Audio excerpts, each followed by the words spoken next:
그가 행하시는 대로 행함이라는 제목으로 하나님 말씀 증거하겠습니다. 우리가 지난 시간에 빛 가운데 거한다, 하나님과 사귐이 있다라고 하는 자들이 어떠한 모습을 가져야 되는지에 대해서 세 가지 살펴봤고요. 그러니까 적어도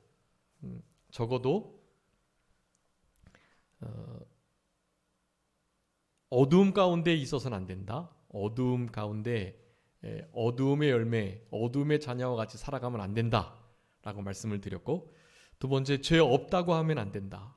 그리고 죄를 범하지 아니하였다라고 하면 안 된다고 말씀을 드렸습니다. 언제나 하나님과 사귐이 있다고 하면 빛 가운데 자신이 온전히 드러나가지고, 우리 사도 바울의 겸손 세 단계에 대해서 말씀드렸죠. 성도 중에 지극히 작은 자보다 더 작은 자였던 사도 바울이 지내고 나니까 성도 가운데에도 자기가 먼저 사도 중에 지극히 작은 자이다라고 말씀드렸죠. 사도하고 비교할 바가 아니다. 성도 중에 지극히 작은 자보다 더 작은 자다라고 말씀하게 되었습니다. 더 지내고 보니까 이제는 무슨 사도나 성도하고 비교할 바가 아니고 죄인들 가운데 비교해야 될 자다. 죄인 중에 우두머리다라고 깨달았던, 어떻게 그런 자가 나 죄 없다, 나 죄 범하지 않았다, 나 빛 가운데 어두움 가운데 거하지 않고 빛 가운데 막 거한다라고 말할 수가 있겠어요. 그런 사람은 정말 온유 겸손해서 낮아져가지고 정말로 겸손한 가운데 자신이 점점 죄인임이 깨달아지는, 더 깊이 깨달아지는 그런 단계에 이르게 된다.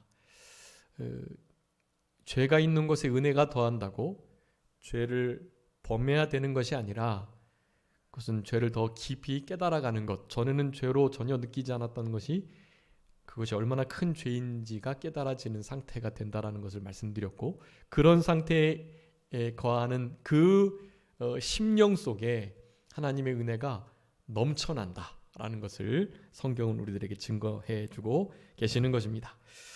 자, 그와 더불어서 하나님과 사귐이 있는 자, 오늘 2장에서 마지막 하나를 네 번째로 말씀해 주고 계십니다.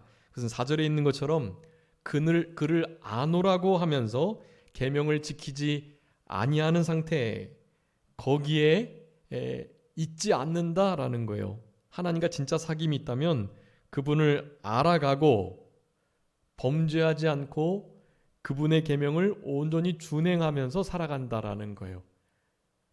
나 죄 없다, 나 범죄하지 않았다가 아니라 자기는 전적 무능력, 부패한 자이지만 그 모든 원죄는 하나님께 다 맡기고 어떻게든지 나의 본죄, 즉 자범죄와 요구죄를 하나님 앞에 범치 않도록 할 수만 있으면 죄를 짓지 않으려고 힘쓰려는, 바로 그런 상태에 있는 것이 하나님과 사귐이 있고 또한 빛 가운데 있는 삶이다라는 것을 우리들에게 말씀해 주시면서 하나의 중요한 개념, 그러니까 하나님과 사귐, 빛 가운데 있는 개념과 같은 개념을 말씀해 주시는데, 그것이 바로 하나님을 안다라고 하는 거예요. 하나님을 안다, 그리고 그 안에서 산다. 이 두 가지의 개념을 더 덧붙여 가지고 하나님과 사귐, 그리고 빛 가운데 거함, 이것은 곧 그분을 아는 것이고 그분 안에 거하는 것이다 라는 것을 말씀하면서 우리들에게 진짜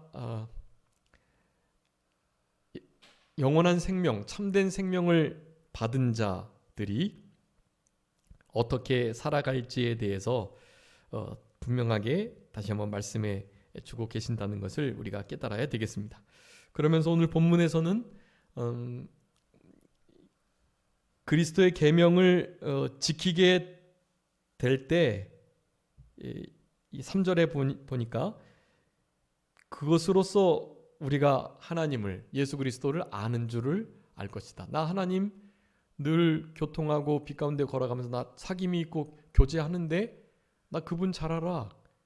그분도 나를 잘 아시고, 그렇게 말을 하지만 말로 되는 게 아니에요. 그것은 아까 빛 가운데 거한다, 나는 어두움의 일을 하지 않았다라고 말하는 게 중요한 게 아니라 실제로 빛 가운데 거하는 그 열매가 나타나야 하는 것처럼 그분을 안다라고 말을 해도 우리 이를테면 TV에서 나오는 유명한 연예인 또 뭐 운동 선수들 나 그 사람 잘 알아라고 말은 할지라도 그 사람들 진짜 아는 게 아니잖아요.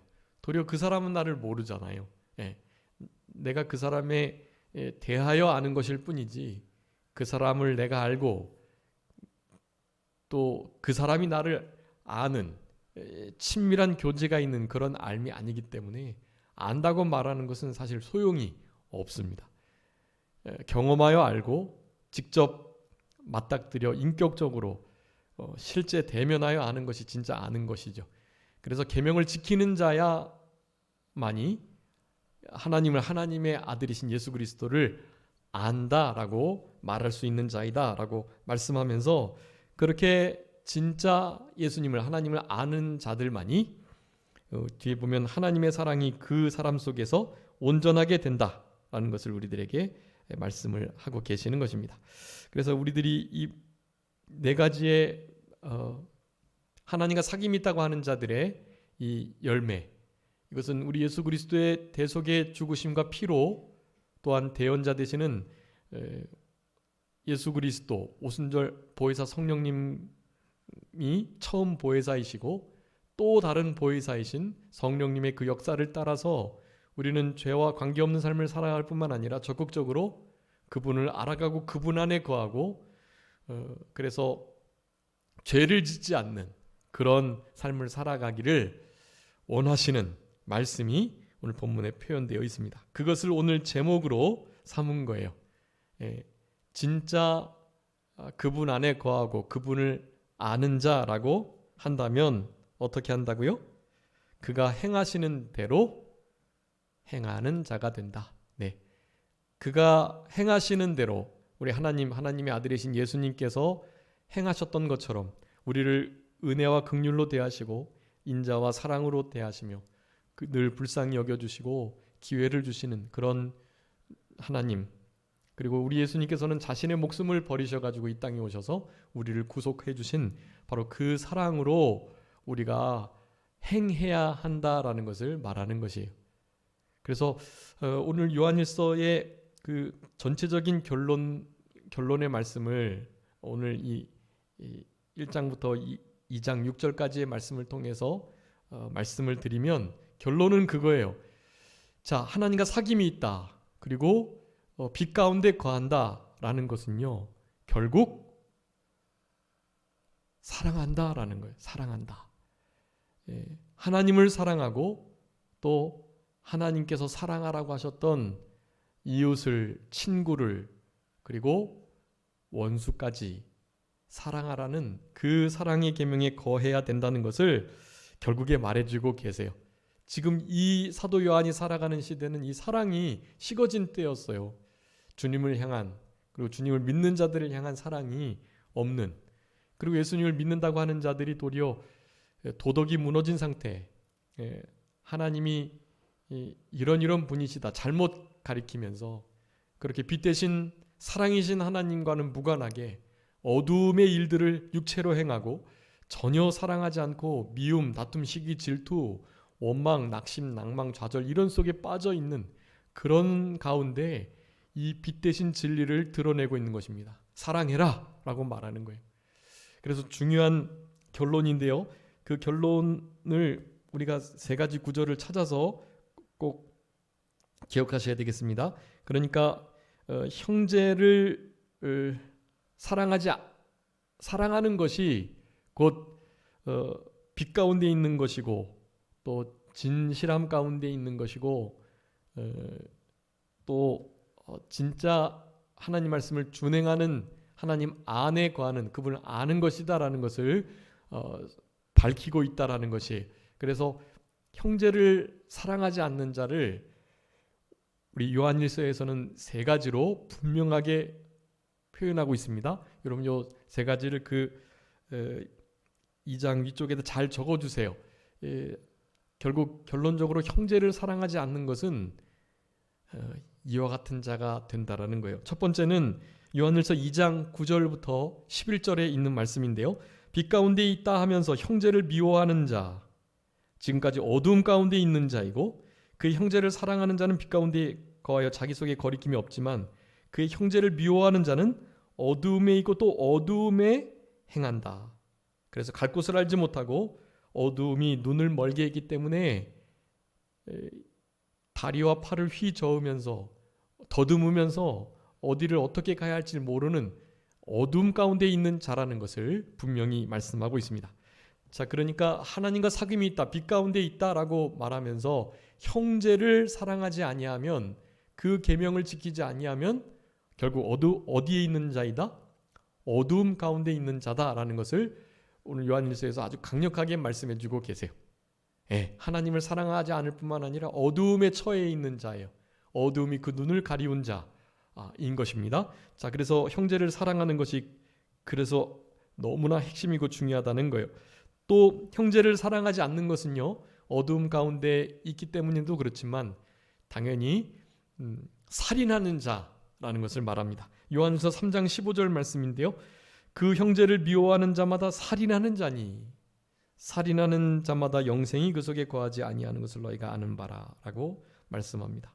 여러분, 형제를 사랑하지 않으면서 하나님을 사랑할 수가 없고요. 그런 자들은 어두움 가운데 있는 자여서 자기가 무슨 말을 하는지도 모르는 자이고, 사탄의 계궤, 이 처음부터 살인한 자인 이 살인의 괴계에 빠져가지고 사실은 사람을 죽이는 줄도 모르면서 살인하는 자 가운데 있다라는 것이, 여러분, 형제를 사랑하지 않는 것, 여러분, 이것은 어두움 가운데 있는 것이요 살인자의 모습이다라는 것을 꼭 기억하시고, 오늘 이 2장 1절에서 6절도 사실은 결국 형제의 사랑을 우리들에게 강력하게 요구하시는 거예요. 범죄하지 마라. 내가 이 책을 쓰는 것은 죄를 범하지 않게 하시기 위함이다고 2장 초반부에 말씀했잖아요. 1장에 걸쳐서는 두 가지를 말씀하셨어요. 성경을 쓰신 이유가 뭐라 그랬죠? 우리의 사귐, 하나님과 성부, 성자, 성령 하나님과의 그 사귐이 우리 가운데도 있도록, 그러니까 성부, 성자, 성령 하나님의 그 교통하심과 사귐이 하나님과 우리 사이에 있고, 또한 우리들 믿는 자들 사이에서도 그 사귐이 있도록 하기 위해서 지금 이 성경을 쓰고 있다, 그렇게 1장에서 3절에 말씀했고, 4절에서는요 두 번째 이유를 밝히는데, 그것은 기쁨이 충만하게 하시기 위하여 이 성경을 지금 이렇게 쓰고 있다라고 말씀하셨어요. 그러면서 2장에서는요, 2장 1절에 이것을 너에게 쓰면 너희로 죄를 범하지 않게 하기 위함이다. 네, 이 죄는 결국 하나님의 명령을, 계명을 어기는 것인데, 계명을 어기는 것이 어떤 계명을 어기는 것이냐가 중요한 거예요. 뭐 여러 가지 계명들이 있어요. 근데 그 가운데 핵심적으로 요한일서가 다루는 것은 바로 형제 사랑이, 형제 사랑하는 그 계명을 지키지 않는 자, 그거 어두움 가운데 있는 자요, 살인자요, 전혀 하나님과 관계없는 삶을 살아가는 자이다라는 것을 분명히 말해주면서 죄를 짓지 않고 형제를 사랑해야만 하는 그것을 강조하면서 말씀을 쓰고 있는 것입니다. 그래서 형제를 사랑하지 않는 것, 그것은 이 성경에 쓴 목적을 사실은 아주 정면으로 거역하는 자라고 할 수가 있겠고요. 그래서 마지막으로 형제를 사랑하지 않는 것은 그런 의미를 갖는다고 하겠습니다. 첫 번째는 어두움 가운데 있다고 말했고, 두 번째는 살인자라는 사실을 드러내는 것이라고 말씀드렸고, 세 번째, 형제를 사랑하지 아니하는 자는 요한일서 4장 20절에 있는 것처럼 거짓말하는 자이다 라는 것을 말하는 것입니다. 네, 어두움 가운데 있는 자, 살인하는 자, 거짓말하는 자라는 것이에요. 그것이 요한일서에서 우리들에게 강력하게 말씀하시는, 그러니 거짓말하는 자가 되지 않기 위해서, 살인하는 자가 되지 않기 위해서, 어두움 가운데 그저 있는 자가 되지 않기 위해서 이 성경이 우리들에게 쓰여졌고, 우리는 죄를 범하지 않아야 되는데 그 계명을 순종해야 하는 것인데, 그 순종해야 할 계명은 바로 형제 사랑이다. 형제 사랑하지 않는 자가 어두움 가운데 살인하는 자로, 거짓말하는 자로 있는 것이기에 우리는 이 세 가지를 철저하게 늘 우리의 삶 속에 점검하면서 그렇게 살아가셔야 되겠습니다. 요한일서 4장 20절에 누구든지 하나님을 사랑하느라고 그 형제를 미워하면 이는 거짓말하는 자니 보는 바 그 형제를 사랑하지 아니하는 자는 보지 못하는 바 하나님을 사랑할 수 없다라고 말씀하고 계십니다. 그러니 이런 자가 되지 않기 위해서 오늘 그와 같이 행해야 된다. 그와 같이 죄를 범하지 않고, 우리 주님은 죄를 범하지도 죄가 있지도 죄를 알지도 못하신 자이신데요, 우리는 그런 예수님을 뒤따라가는 그런 참된 제자의 삶을 살아가야 되겠다라고 할 수가 있겠습니다. 그래서 죄를 범치 않게 하시려고 이 글을 썼다고 1절에 말씀해주고 계십니다. 그럼에도 죄를 우리가 범할 수밖에 없는데, 죄를 범해도 우리가 괜찮은 것은 하나님 아버지 앞에, 하나님 앞에 우리에게 한 대언자가 있다고 말씀하는 거예요. 여기 대언자 1절의 후반부에 대언자라고 말씀하잖아요. 이 대언자가 뭐라고 말씀드렸습니까? 보혜사. 그 옆에 대언자에다가 보혜사라고 써주세요. 파라클레토스라고 하는데, 이것은 그러니까 돕는 자, 또 대신 말해주는 변호자, 그러니까 대언자인 거죠. 변호사란 뜻이에요. 변호사. 우리를 대신해서 위하여 하나님 앞에 막 예수님 자신의 피를 보여주시면서 우리를 변호하시는 거예요. 이 말씀이 꼭 죄를 범해도 된다, 왜냐하면 대언자 계시니까 뭐 죄 좀 범할 수 있지, 그런 의미로 말씀을 드리는 게 아니에요. 죄를 범하는 것을 정당화하라고 이 말을 하는 것이 아니에요. 진짜 주님을 알아가고 사랑하고 또 진짜 섬겨가면서 그렇게 어두움 가운데 있지 않고 빛 가운데 형제를 진짜 사랑하는 그 삶 속에서 우리 주님과 사귐이 있는 빛 가운데 걸어가는 자는 당연히 죄를 짓지 않아요. 그런데 우리의 연약함 때문에 지을 수밖에 없고, 짓더라도 우리가 지옥까지 않는 것은 그런 거예요. 지어도 우리가 그 죄를 진짜 원통이 여기고 애통하고 막 그 죄를 가증히 여기면서 그렇게 해야 되는 거예요. 힘써 싸우다가 어쩔 수 없이 넘어가는 때를 가리키는 거예요. 그럴 때에는 대언자, 그 돕는 보혜사, 변호자, 또 인도자, 안내자, 치료자, 상담자, 가장 중요한 의미는 바로 돕는 자라는 뜻인데요. 이 보혜사, 돕는 자라는 의미로 우리를 위해서 대신 변호해 주시는 대언자, 위로자의 의미를 갖는 우리 의로우신 예수 그리스도께서 계시기 때문이다.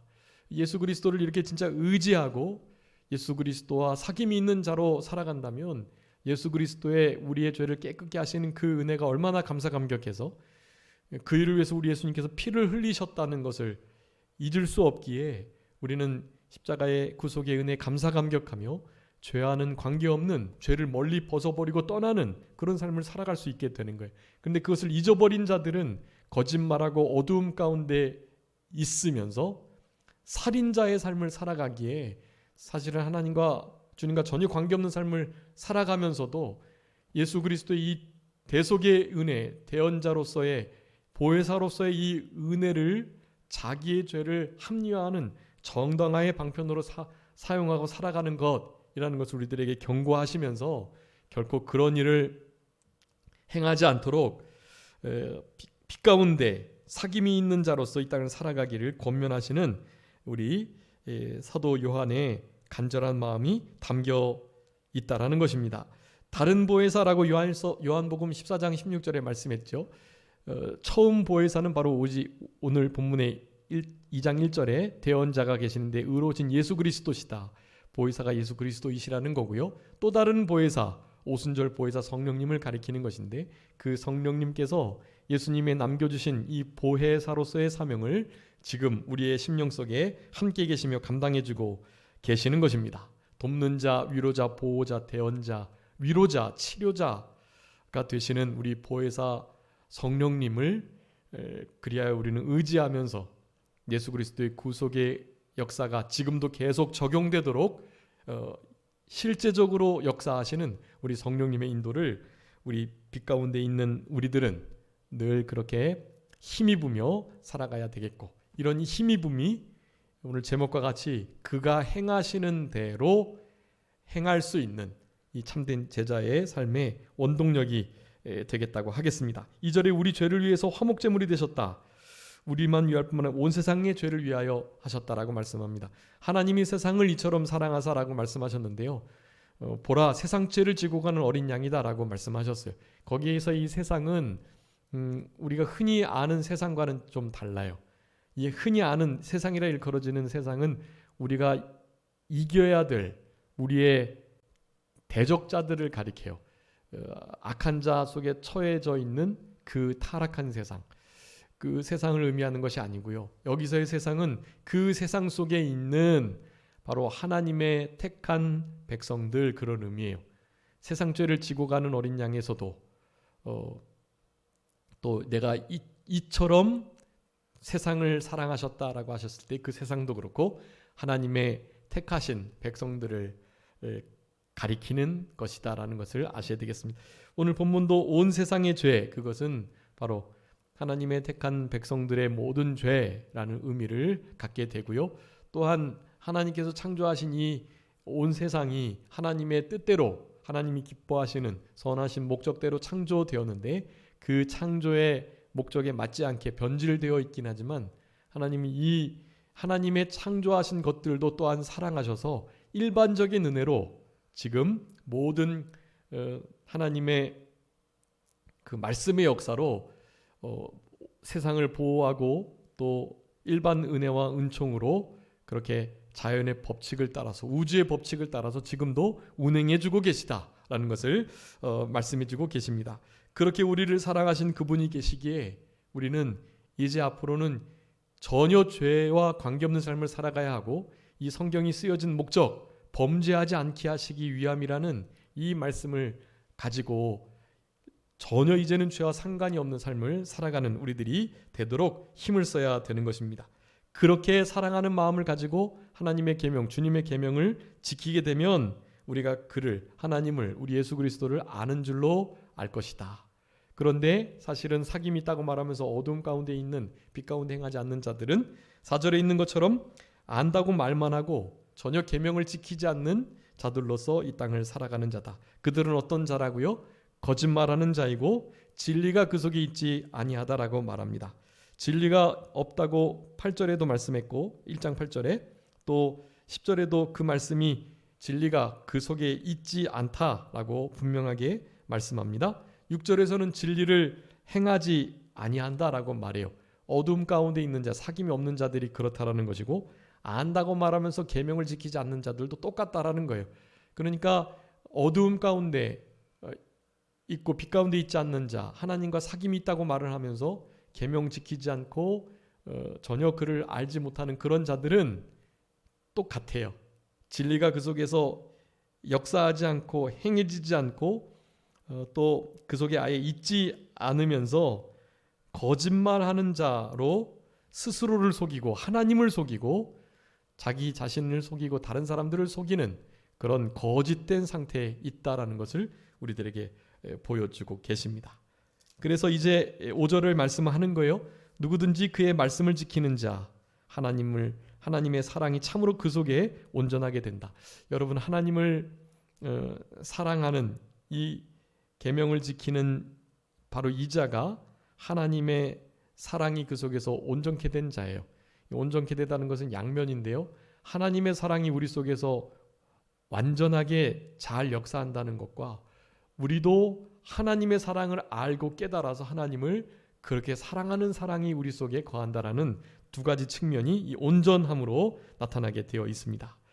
그렇게 될 때 우리가 그 안에 있는 줄을 또한 안다라는 거예요. 여러분, 우리가 하나님 안에 보이지 않는데 어떻게 거한다고 말할 수 있겠어요? 그분의 말씀이 우리 안에 어떻게 있다라고 말씀할 수 있겠어요? 내가 그분 안에 있고 그분이 우리 안에 있다는 것을 다르게 증명하는 게 아니에요. 바로 사랑이라는 이 계명의 말씀을 지키는 자로 그 사랑이 증거가 된다라는 것입니다. 여러분, 우리가 빛 가운데 있다, 사귐이 있다라는 것은 결국 바로 이 형제를 사랑하는 이 계명을 지키는 자로, 더 이상 범죄하지 않고 진리가 우리 속에 있는 것으로, 우리가 또한 그분 안에 있는 것으로 드러나게 된다라는 것을 말하는 것입니다. 6절에 그 안에 산다고 하는 자, 행하시는 대로 행하며 살아가야 된다라는 것이, 여기 행하는 대로 행하는 자라고 말하는 거 거기다가 밑에다가 써주세요. 이게 바로 제자입니다. 제자, 우리가 지난 주일날 말씀드렸었는데요. 주일날에 내가 나를 사랑하느냐, 우리 예수님께서 부활 7원 중에 5번째 말씀으로 하셨던 거, 거기에 우리 사도 베드로에게 다시 한번 사명을 허락해 주시면서 증인으로 나를 따르라, 제자로, 그러니까 순교자로 살아가게 해주시겠다고 말씀하셨죠. 베드로가 스스로 띠띠고 다녔지만 이제는 다른 사람이 띠띠우도록, 다른 사람이 팔을 벌리도록 하시겠다고 말씀하셨어요. 우리 베드로가 어떠한 죽음으로 하나님께 영광을 돌릴지를 나타내 주셨는데, 그런 베드로에게 사명을 주시면서 이제는 남은데 순교자로, 증인으로, 그리고 제자로 살아가라라고 하셨던 것이거든요. 자, 제자 어떤 뜻이라 그랬죠? 따라가는 자인데 언어적으로 보면 똑같이 행하는 자, 그런 뜻이에요. 그러니까 카피하는 자, 카피해서 복사해가지고 주님께서 하는 것 그대로 하는 자를 가리키는 거예요. 제자는 따라가는 자, 그분의 뒤 발자취를 그대로 밟고 따라가는 것. 네. 다른 발자국 남기지 않고 앞에 걸어가셨던 그분이 남기셨던 그 발자취를 그대로 밟아 따라가는 것. 이 제자라는 뜻입니다. 제자. 근데 그 제자에 너무나 중요한 특징이 있어요. 그 특징은 다름이 아닌, 이제 뒤에 사랑의 계명 가지고 살펴보겠지만 그 특징은 아주 명확합니다. 제자는 그분 안에 거하고 그분이 그 제자 안에 거하고 사랑의 열매를 맺히면서 그렇게 살아가는 자임을 그냥 그 삶을 통해서 드러내게 돼 있어요. 그래서 진짜 사귐이 있고 빛 가운데 거하는 자는 반드시 그가 행하시는 대로 행하게 된다. 자, 그의 안에 산다고 하는 자, 내가 그분 안에서 살아가고 그분이 또한 나의 마음속에 말씀으로 거하시는 이 교통의 교제의 역사가 다르게 증거되지 않고 내가 그분이 행하셨던 대로 생각하고 말하고 행동하는 것으로 드러나게 된다라는 것을 우리들에게 말씀해 주고 계세요. 그래서 그 복사하는 자, 그대로 흉내내고 따라가는 자라는 의미에서 이 제자, 행하시는 대로 우리는 행해야 하는데요. 그가 하셨던 것, 그 중에 최고는 도성인신, 사람의 몸이 되셔가지고 몸으로 이 땅에 오셨다. 우리를 위해서 죽어주셨다. 형제를 위해서 몸을 버리시고 또 발을 씻기시고 그렇게 사랑을 하셨다. 예수님께서 늘 하시는 말씀이에요. 내가 너희들을 사랑하는 것처럼 너희들을 사랑해라. 이것이 계명이다. 계속 이런 말씀을 하시는 거예요. 우리는 그 계명을 행하는, 그분이 우리를 사랑한 것처럼 우리도 주님의 형제들을, 믿지 않는 자들을, 심지어 원수까지도 사랑하는 이런 삶을 살아가도록 힘을 써야 되는 것입니다. 그래서 제자는 크게 네 가지. 첫 번째, 그의 자취를 따라가는 자이고, 또 구속의 은혜를 알아가는 자이고, 세 번째는 그의 성품을 배워서 성품대로 만들어져 가는 자이고, 그리고 그분이 말씀하셨던 그 명령을 온전히 지켜가는 자이다. 네, 이 제자의 아주 중요한 그 사명, 마음가짐이에요. 따라가고, 알아가고, 배워가고, 지켜가고, 이것이 진짜 제자예요. 그런 제자의 삶은 형제 사랑하는 것으로 아주 오롯하게, 분명하게 나타나게 되어 있다라는 것을 기억하시면서 그러면 먼저 오늘 본문을 통해서 두 가지 좀 진리를 잠깐 말씀을 드려야 되겠는데요. 첫 번째는 여기 우리 1절에 죄를 범하지 않기 위해서 내가 이 계명을 썼다라고 말씀하세요. 여러분, 우리가 어떻게 하면 죄를 범하지 않고 이 땅을 살아갈 수 있을까요? 죄 범하지 않기 위하여 우리가 성경의 원리를 따라서 죄를 철저하게 이겨 나갈 수도 있고 그렇지 못할 수도 있고 그래요. 그러니 우리가 죄를 어떻게 대해야 할 것인가, 어떻게 죄를 이겨내고 죄와는 관계없는 삶을 살아갈 수 있을 것인가에 대해서 잠깐 살펴보도록 하겠습니다. 먼저 이 죄에 대하여 우리의 마음의 태도를 분명하게 가져야 되는데요. 여러분, 죄를 어떻게 대하셔야 될까요? 우리 흔히 죄를 좀 즐기는 면이 있고 그 죄가 실제로 좋고 예수님이 그 죄 때문에 죽으셨음에도 불구하고 예수님의 그 죽으심이 별반 우리에게 의미가 없이 죽으신 것은 죽으신 건데 지금 내가 생각할 때 죄가 좋고 기쁘고 별로 그것을 끊어버리기 싫고 떠나기 싫고 그런 상태에 있단 말이죠. 우리는 이 마음부터 바로 하는 것이 중요하다고 할 수가 있겠습니다.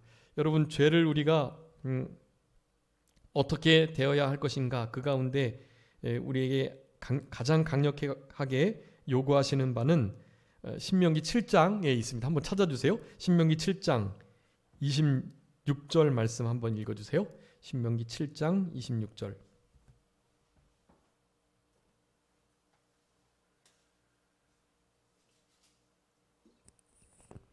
너는 가정한 것을 내 집에 들이지 말라. 너도 그것과 같이 진멸당할까 하노라. 너는 그것을 멀리하며 심히 미워하라. 그것은 진멸당할 것임이니라. 아멘. 여러분, 우리가 죄된 거, 하나님과 멀어지게 만드는 거, 우상의 것들, 하나님보다 더 사랑할 만한 위치에 있는 것들, 여러분 이런 것들을 어떻게 대해야 하는지를 신명기 7장 26절에 우리에게 분명히 말씀하세요. 이건 아주 감정적인 면인데요. 우리의 마음으로, 우리의 이 심령이 흔히 죄라는 것에 대해서 항상 이런 마음을, 이런 태도를 가져야 해요. 이런 태도가 들지 않을 때에는 하나님께 간절히 기도하셔야 돼요. 내가 저 죄된 것에 대하여 이런 하나님께서 성경에 표현하신 이 표현대로 그런 마음이 들도록 하나님 도와주세요 라고 하셔야 하는 것이에요. 그것을 첫 번째 멀리해야 하고요. 두 번째는 심히 미워하라 라고 말씀하는 것입니다. 멀리하다는 것은 개역성경에 심히 꺼리다, 극히 꺼리다라고 말해요. 꺼리다. 여러분, 그런 것을 좋아하거나 즐기면 안 되고요. 죄된 것을 꺼려 하셔야 돼요. 막 그냥 혐오스럽고 너무나 가증하게 여기셔야 돼요. 그 죄된 것을. 그렇지 않으면 결국 그 죄를 이겨낼 수 없어요. 우리 지난 시간에 세 번째 그 빛 가운데 있다고 하면서 아닌 사람들의 모습을 살펴보면서 우리가 이 죄에 대한 것에 대해서 죄 범하지 않았다, 죄 난 짓지 않았다, 죄 없다라고 하는 이들에 대해서 말씀하면 죄를 잠깐 말씀드렸는데 우리는 죄를 철저하게 회개하고 죄와는 상관없는 삶을 살아가야 된다고 말씀드렸어요. 그것은 피 흘리기까지 싸울 때 죄를 이겨낼 수 있다고 이제 말씀을 드렸었는데 진짜 그것을 나의 원수로 그것을 아주 그냥 극히 꺼려 해가지고 아주 미워해서 그냥 쳐다보기도 싫은, 가까이 한 공간에 있는 것조차 싫은 그런 마음을 그 죄된 것에 대해서 아주 명확하고 분명하게 가져야 하는 것이, 여러분 그런 마음이 없으면 반드시 그 죄에 넘어지게 되어 있습니다. 죄를 극히 싫어하고 미워하고 꺼림직하게 여기고 거리끼고 심히 미워하면서 그렇게 멀리하지 아니하면 여러분 결코 우리는 죄를 이길 수가 없습니다. 우리 잠언에서 말씀해요. 잠언 14장 9절에 미련한 자는 죄를 심상히 여긴다. 예. 죄가 별것 아닌 것으로 여긴다는 거예요. 근데 그렇게 하시면 안 돼요. 죄를 정말 심히 미워하고 지극히 꺼리고 꺼림직하게 생각하고 가증히 여기고 혐오스럽게 여겨야 하는 거예요. 여러분 우리 지금 이제 우리나라에서 혐오 금지법이 통과되는데요. 지금 우리나라의 법이 잘 제정돼서 이미 다 있거든요. 혐오하거나 차별하지 못하도록 되어 있어요, 법이. 그런데 거기다가 다른 법을 통과시키기 위해서 혐오 금지를 표현을 금지하는 것을 지금 이렇게 통과하려고 합니다. 이제 이런 거예요. 예수님만 구원을 주실 수 있다. 예수님을 믿어야만 천국 간다. 이런 표현을 하잖아요. 이 표현이요. 다른 상대방 종교, 이를테면 불교나 이슬람교나 도교 이런 데에서 마호메트교, 티베트 불교, 원불교 이런 종교에서 우리들을 차별하고 아주 혐오스러운 표현이다. 우리들은 아무것도 아닌 것으로 자기네들만 구원이 있다고 말하니 예수에게만 구원이 있다고 하니 예수님을 믿지 않는 다른 사람들은 다 차별하는 것이 되고 그들을 향하여 혐오를 한 것이다 라고 말을 하는 거예요. 그러면 걸리게 되어 있어요. 그런 조항은 없거든요. 그런데 그런 조항이 그렇게 해석될 수 있게끔 그렇게 광범위하게 적용이 되는 말씀들로 그렇게 법이 제정되게 되어 있습니다. 그 법을 적용하는 것은 우리나라의 인권위원회인데요. 인권위원회의 판단에 따라서 이것은 충분히 혐오 표현이 될 수 있다. 차별이 될 수 있다라고 그들이 자의적으로 해석하고 판단 내릴 수 있는 가능성을 열어두는 그런 법들이 제정되고 있어요. 동성애법도 마찬가지예요. 이 차별금지법을 반대하는 것에 대해서 기독교인들도 그거 잘못됐다. 왜 차별 금지하는 것이 좋은 법인데 그걸 반대하느냐라고 말하는 크리스찬들이 있거든요. 그건 잘못 생각하시는 거고요. 이미 우리나라는 차별하지 않도록 혐오를 하지 않도록 법이 잘 만들어져 있어요. 여기서 더 지나는 것은 다른 목적이 있기 때문이라는 것을 알아야 합니다. 차별을 금지하는 것이 좋은 거예요. 맞고 그 일에 누구보다 우리 교회가 앞장서고 있어요. 그런데 지금의 차별금지법은 전혀 그 양태가 다릅니다. 그러니 그런 부분에 대해서 깨어서 우리가 분명한 빗된 소리를 내셔야만 합니다. 각종 커뮤니티나 혹은 SNS를 통해서 그리고 입법 예고 시스템 그리고 청원을 통해서 그런 일들이 없어지도록 여러분 힘을 다해 주셔야만 해요. 여러분 그것이 이 세대를 향한 우리 하나님을 믿는 참된 크리스찬들의 의무라는 것을 아셔야 되겠습니다. 그런 의무를 감당하는 면에 이 죄를 극히 꺼리는 지극히 심히 미워하는 이 마음이 바탕이 되는 거예요. 여러분 그런 법들이 통과되면 우리 흔히 말하는 성경에서 말하는 그 죄가 더 이상 죄가 아닌 것이 되어버리거든요. 그러면 너무나 큰 이 죄가 아닌 것이 되어버리는 상황이 오기 때문에 우리는 그런 상황을 두고 볼 수 없는 거예요. 죄를 지극히 싫어하고 멀리하고 꺼리는 그런 마음으로 그런 일들을 하고 있는 거예요. 우리는 크리스찬은 반드시 그래야 합니다. 여러분 죄가 그렇게 극히 꺼려야 할 대상이 되기 때문에 그렇다라는 것입니다. 괜찮겠지 뭐 그건 죄를 심상히 여기는 거와 마찬가지. 그것은 바로 성경에서 미련이라고 말해요. 그건 미련한 거예요. 우리는 옳은 것은 옳다 아닌 것은 아니다 해야만 할 자들이라는 것입니다. 진짜 여호와를 경외하는 것은요. 우리 잠언 8장 13절에 말씀해요. 여호와를 경외하는 것은 무엇이다? 악을 미워하는 것이다. 나는 교만과 거만과 악한 행실과 패역한 입을 미워하느니라 라고 말씀해요. 여러분 죄를 진짜 싫어하고 미워하고 멀리하고 심히 꺼리는 그런 우리들이 되도록 힘을 써야 될 것입니다. 그러면서 이제 우리가 가져야 할 죄에 대한 태도, 이런 태도를 가져야 여러분 죄를 범하지 않을 수 있어요. 성경은 우리들에게 그 교훈을 주시려고 기록된 거예요. 요한일서는 그래서 기록된 거고 그 이후에 지금 말씀드렸던 이제 신명기 7장이나 또 잠언의 말씀들 다 마찬가지예요. 예, 이것은 우리에게 죄를 범하지 않게 하시기 위하여 주신 하나님의 말씀이라는 거예요. 그 말씀 속에 특별히 죄 적용에 있어서 이렇게 분명히 보아야 할 말씀들을 제가 지금 드리는 거예요. 죄를 지극히 심히 꺼리고 멀리하고 미워하고 그 죄를 가증히 여겨야 된다라는 말씀을 드리는 거고요. 또 우리의 가져야 할 마음의 태도는 이 통회하는 마음이에요. 만약에 그 죄를 졌다면 우리 앞에 대언자가 하나님 앞에 있으니 예수 그리스도께서 죄를 씻어주실 것이니 괜찮다가 아니라 그 실은 아주 가증한 그 죄를 내가 왜 졌나 하면서 어떻게 해야 되겠어요? 원통이 여겨야 되는 거예요. 원통, 통회, 상한 심령 다 같은 의미인데요. 그 죄를 진 것이 너무나 안타깝고 막 의분이 나는 거예요. 그리고 막 가슴이 찢어지도록 아픈 거예요. 그 죄를 보면서 하나님이 근심하시고 또 아파하실 것을 생각하니 우리 주님의 십자가를 현저히 욕보이는 것이 되었으니 죄 범하는 것이 정말 땅을 치고 안타깝고 원통해야 할 일인 거예요.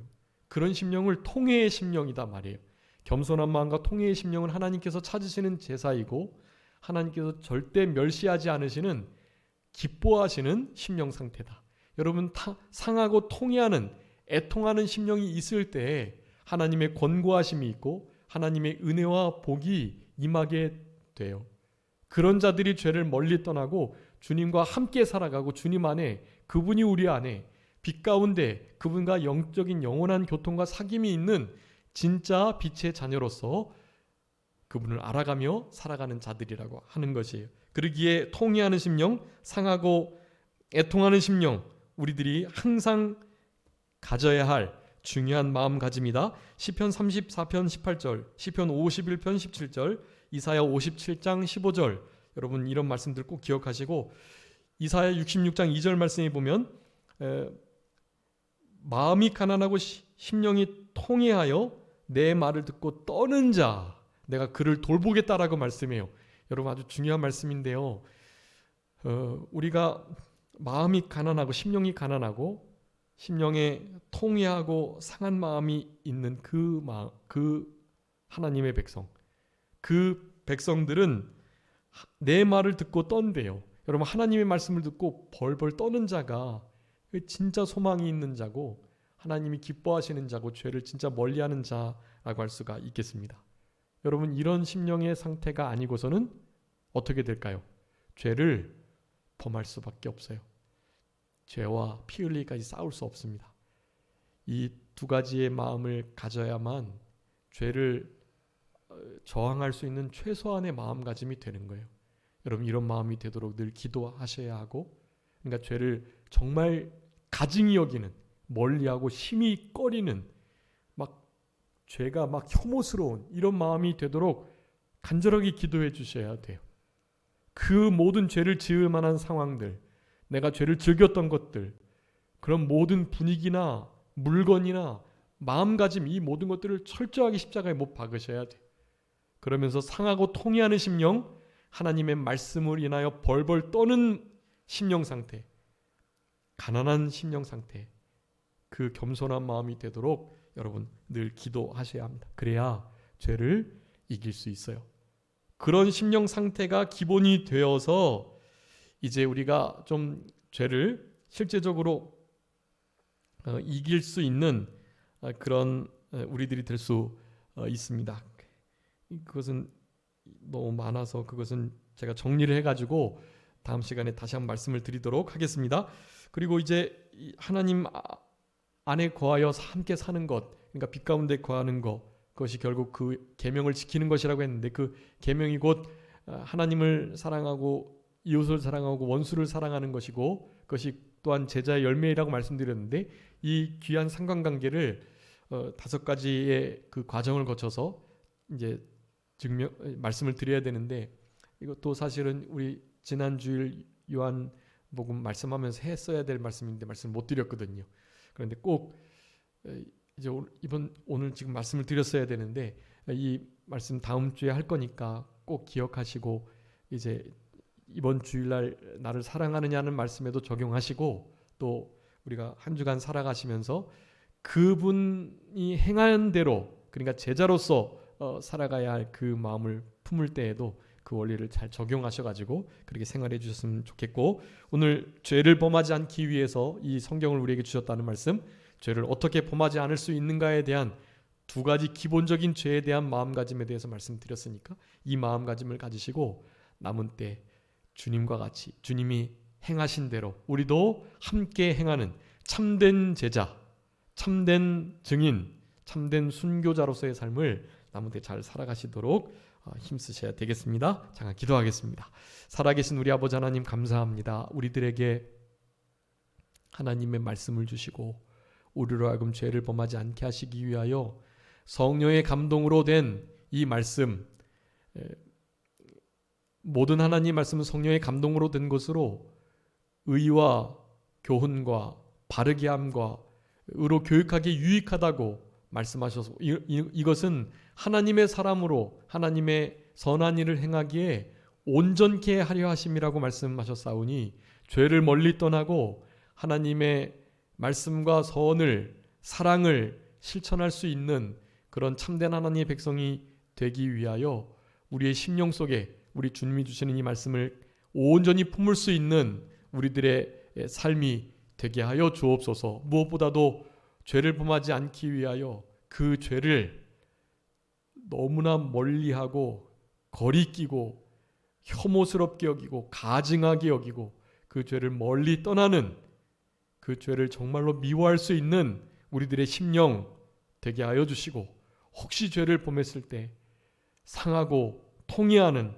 애통하는 심령, 그 가난한 심령을 겸손한 마음을 허락하여 주셔서 우리 주님께서 찾으시고 기뻐하시는 심령으로 남은 때를 살아가게 하여 주시고, 그렇게 하나님 말씀 앞에 벌벌 떠는 우리들이 되어서 좀 하나님께서 권고하시는 그런 복된 인생길을 남은 때 살아가는 우리 모두가 되게 하여 주시옵소서. 아버지 하나님, 우리 개인의 일들과 또 교회와 교단과 선교하는 일에, 그리고 우리 나라와 민족을 위하는 일에 하나님 앞에 깨어서 기도하는 우리들 되게 하여 주시고, 우리 주님께서 힘주시고 위로하여 주시고 또 권고하여 주셔서 우리의 기도에 역사하여 주심으로 남은 때 우리 주님을 온전히 믿고 따르고 섬길 수 있는 그런 복된 신앙의 길이 열릴 수 있도록 우리 아버지 하나님 은혜 베풀어 주시고, 우리 주님께서 내리시는 재앙인 줄 아는데 그 재앙 가운데 좀 불쌍히 여기심을 구할 수 있는, 하나님의 진노를 막고 하나님의 진노를 돌이킬 수 있는 그런 참된 중보자로 이 땅을 살아갈 수 있도록 아버지 하나님 도와주시옵소서. 모든 것 주님께 맡기옵고 살아계신 예수 그리스도의 이름으로 기도 올리옵나이다. 아멘.